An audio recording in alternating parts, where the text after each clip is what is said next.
평안하십니까? 오늘은 4월 24일입니다. 오늘 읽을 리바이블 본문은 역대하 4장에서 7장까지입니다.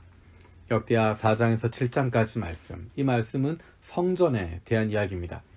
특별히 6장에 있는 솔로몬의 성전 봉헌의 기도가 나와 있고, 또 7장에는 그에 대한 하나님의 반응, 하나님께서 솔로몬의 꿈 가운데 나타나셔서 그에게 말씀하시는 장면이 등장하고 있습니다. 6장과 7장을 읽으면 얼마나 큰 은혜가 되는지 모르겠습니다. 정말 한 절 한 절 다 의미가 있어서 같이 나누고 싶지만 그 중에 몇 구절만 같이 살펴보려고 합니다.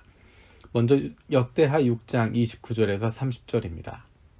주님의 백성 이스라엘 가운데 어느 한 사람이나 혹은 주님의 백성 전체가 저마다 재앙과 고통을 깨닫고 이 성전을 바라보며 두 팔을 펴고 간절히 기도하거든 주님께서 계시는 곳 하늘에서 들으시고 그들을 용서하여 주십시오. 주님께서는 각 사람의 마음을 아시니 주님께서 각 사람에게 그 행위대로 갚아주십시오. 주님만이 사람의 마음을 아십니다. 아멘. 성전을 향해서 기도할 때, 또는 성전에 나와서 기도할 때 하나님께서 응답해 주십시오. 용서해 주십시오라는 것입니다. 죄 지은 것 그대로 갚아주시지만 그 마음의 중심을 아시오니 하나님께서 응답하여 주십시오라는 것입니다. 솔로몬이 지은 성전은 이스라엘에게만 배타적으로 열려있는 것이 아니었습니다. 이스라엘에 속하지 않은 이방인이라고 하더라도 여호와 하나님께 나올 수 있었습니다. 여호와 하나님, 그분의 이름을 부르고 그분을 의지하고 그분을 만나길 원하는 사람들, 그들이 이 성전을 바라보며 기도하면 하나님께서 들어주신다라고 말씀하십니다. 모두를 위한 것입니다. 그래서 신약 성경에서 예수님께서 말씀하신 만민이 기도하는 집이다 라는 것입니다. 이스라엘 백성만, 유다 백성만 하는 것이 아니라 만민이 누구나 하나님 앞에 나와 기도할 수 있는, 하나님께 기도할 수 있는 바로 그곳이다 이야기하는 것입니다. 그 간절한 기도를 담고 있는 것이 6장 32절에서 33절입니다. 그리고 또 주님의 백성 이스라엘에 속하지 아니한 이방인이라도 주님의 크신 이름과 강한 손과 편팔로 하신 일을 듣고 먼 곳에서 이리로 와서 이 성전을 바라보며 기도하거든 주님께서 계시는 곳 하늘에서 들으시고 그 이방인이 주님께 부르짖으며 간구하는 것을 그대로 다 들어주셔서 땅 위의 모든 백성이 주님의 이름을 알게 하시고 주님의 백성 이스라엘처럼 주님을 경외하게 하시며 내가 지은 이 성전이 주님의 이름을 부르는 곳임을 알게 하여 주십시오. 아멘. 그 성전에서 기도하면, 그 성전을 향해서 기도하고 있으면 주님께서 하늘에 계시는 주님께서 들으시고 응답해 주십시오 라는 것입니다. 이 솔로몬의 기도에 대해서 하나님께서 응답하십니다. 그 내용이 7장에 나와 있습니다.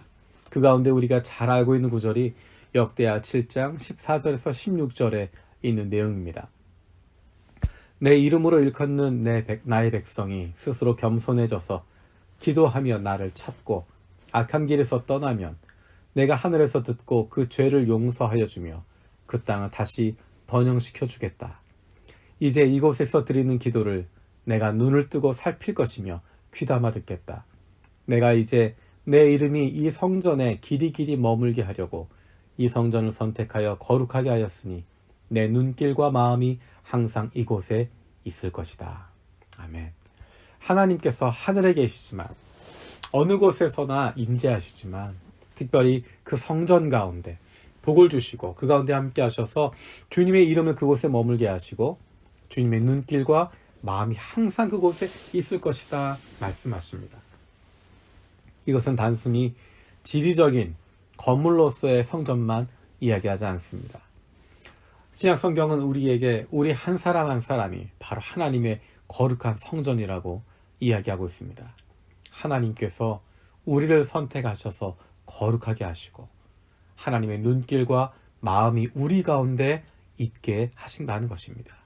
우리가 어느 곳에서나 스스로 겸손해져서 기도하고 주님을 찾으면, 악한 길에서 떠나면 하나님께서 들으시고 그 죄를 용서하시고 다시 번영시켜 주시겠다. 우리의 기도를 주님께서 눈을 뜨고 살피시고 귀담아 들어주시겠다 말씀하십니다.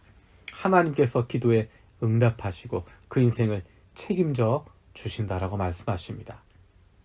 그런데 정말 우리는 우리의 기도에 응답하시고 우리의 인생을 책임지시는 그 하나님을 신뢰하고 있는가? 하나님은 하나님을 믿는 자에게 응답을 주십니다. 하나님을 믿는 사람은 어떤 사람일까? 그 사람은 바로 다윗의 길로 가는 사람입니다. 다윗처럼 살아가는 사람입니다. 7장 17절에 솔로몬에게 하나님께서 이렇게 말씀하십니다. 너는 내 앞에서 네 아버지 다윗처럼 살아라. 그래서 내가 너에게 명한 것을 실천하고 내가 너에게 준 율례와 규례를 지켜라. 18절에 그러면 내가 네 아버지 다윗에게 너의 자손 가운데서 이스라엘을 다스릴 사람이 끊어지지 않게 하겠다 하고 언약한 대로 너의 나라와 왕좌를 튼튼하게 해주겠다 라고 말씀하십니다. 다윗처럼 살면, 하나님 말씀 순종하고 살아가면, 그 마음 품고 살아가고 있으면 다윗에게 했던 그 약속, 언약대로 행하시겠다 말씀하십니다. 하나님께서 응답하셔도 그 하나님을 믿지 못하는 사람은 그 응답을 누릴 수 없습니다. 하나님께 기도하는 것 같지만, 성전에 나와서 교회에 나와서 또는 우리의 삶의 자리에서 기도하는 것 같지만 우리의 기도를 들으시고 응답하신 그 하나님을 믿지 않으면, 신뢰하지 않으면, 그 하나님의 마음을 알지 못하면 아무런 일도 일어나지 않습니다. 우리는 지금 특별한 시간을 가지고 있습니다. 눈에 보이는 건물로서의 교회가 아니라 눈에 보이지 않는 하나님을 믿고 있는 예수 그리스도를 구주라고 고백한 사람들의 공동체를 경험하고 있습니다. 우리 한 사람 한 사람들이 교회이고 하나님의 성전임을 다시 한번 기억합니다. 하나님의 성전은 하나님께 기도하는 곳입니다. 하나님을 만나는 곳입니다. 그것이 겉으로 보이는 것이 중요한 것이 아니라 그 가운데 하나님을 만나는 일이 일어날 때, 하나님께 기도하고 있을 때, 하나님에게 귀를 기울이고 있을 때 하나님이 응답하시고 역사하십니다. 우리의 삶 속에서 하나님께서 우리의 기도를 듣고 계시고 주목하고 계시고 그 눈을 우리를 향하여 보고 계시다고 하는 것, 하나님이 눈을 뜨고 살피시고 귀담아 들으시겠다고, 내 눈길과 마음이 항상 이곳을 향하고 있다고, 우리를 향하고 있다고 말씀하십니다. 그 하나님이 저와 여러분과 함께하고 계십니다. 그분으로 말미암아 담대할 수 있는, 당당할 수 있는 저와 여러분들 되어지길 원합니다. 기도하겠습니다. 살아계신 하나님 감사드립니다. 솔로몬이 했던 기도를 기억합니다. 우리가 하나님께 기도할 때, 하나님 앞에 무릎을 꿇을 때 하나님 응답하여 주시옵소서라고 기도했던 그 기도 기억합니다. 그리고 그 기도에 대해서 하나님 응답하신 것 기억합니다.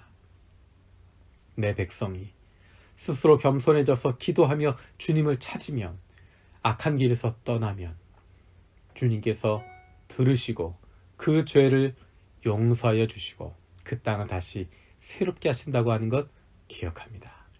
하나님, 주님께서 우리를 향해서 눈을 뜨고 살피시고 귀담아 들으시겠다고 하시는 것 기억합니다. 주님의 눈길과 주님의 마음이 우리를 향하고 있음을 기억합니다. 그 하나님께 기도하는 저희들 되게 해주시고 하나님이 주시는 응답, 그로 말미암은 기쁨 누릴 수 있도록 함께하여 주시옵소서.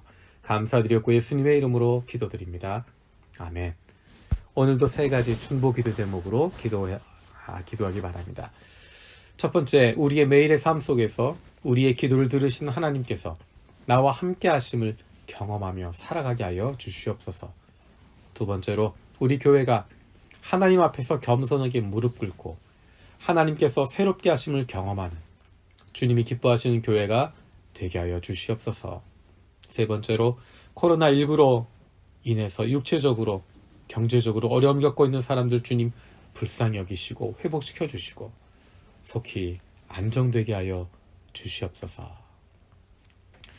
우리의 신앙의 근본으로 하나님의 말씀을 향해서 우리 아버지 되신 하나님을 향해서 점프할 수 있는, 달려갈 수 있는 힘찬 4월 되시기를 축복합니다. 스프링 아드본테스.